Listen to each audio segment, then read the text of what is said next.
Hamas dan Gerakan Jihad Islam Palestina atau PIJ kini mengincar untuk menghancurkan kota-kota besar Israel. Keduanya melakukan serangan roket di 3 kota milik Israel, di antaranya Tel Aviv, Bir El-Sabeh, hingga Askalan.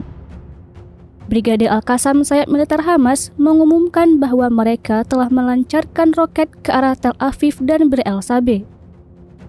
Serangan yang dilancarkan pada Selasa 24 Oktober itu dilakukan sebagai balasan atas penembakan Israel terhadap warga sipil Palestina. Atas serangan itu, Ashdod juga terkena roket dari Hamas tersebut. Di sisi lain, ada sayap militer PIJ, yakni Brigade Al-Quds yang juga meluncurkan rentetan roket ke kota Askalan. Serangan lain diluncurkan di Kisufim dan situs militer di wilayah Gaza serta pertemuan militer di Kfar Aza.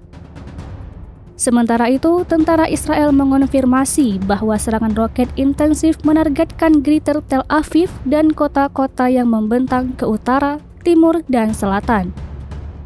Sebelumnya, Brigade Al-Qassam mengumumkan bahwa mereka menargetkan Kibbutz Miftahim, Israel, dengan serangan roket.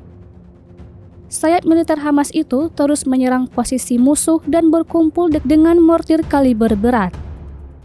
Brigade Al-Quds juga melaporkan bahwa mereka menembaki pertemuan militer pasukan pendudukan Israel di Kibbutz Sufa dengan mortir.